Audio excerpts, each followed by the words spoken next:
तो यह घाटी तुम्हारे लिए एक अंतहीन भूल भुलैया बन जाएगी। निशु चिड़िया ने साहस के साथ कहा, पूछो अपनी पहेली।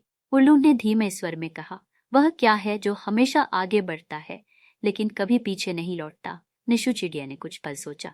यह सवाल कठिन था लेकिन जल्द ही उसे जवाब सूझ गया। उसने कहा, समय। उल्लू ने मुस्कुराते हुए सिर हिलाया और कहा, तुम सही हो, जाओ, तुम इस घाटी को पार कर सकती हो। निशु चिड़िया ने राहत की सांस ली, लेकिन जैसे ही उसने घाटी को पार करने के लिए उड़ान भरी, घाटी की तेज हवाओं ने उसे नीचे खींचने की कोशिश की। उसका दिल जोर से धड़क रहा था, लेकिन उसने अपनी पंखों में और जोर लगाया और आखिरकार घाटी को सफलतापूर्वक पार कर लिया। अगले दिन निशु चिड़िया एक घने और अंधेरे जंगल में पहुंच गई, जो काफी भयावह जंगल था।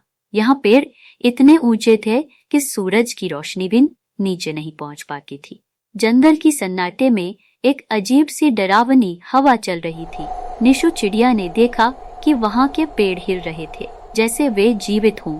तभी अचानक पेड़ों के बीच से एक भयानक आवाज आई, अगर तुम इस जंगल को पार करना चाहती हो, तुम्हें अपने सबसे बड़े डर का सामना करना होगा। निशु चिड़िया के शरीर में सिहरन दौड़ गई। उसे अंधेरे से डर लगता था।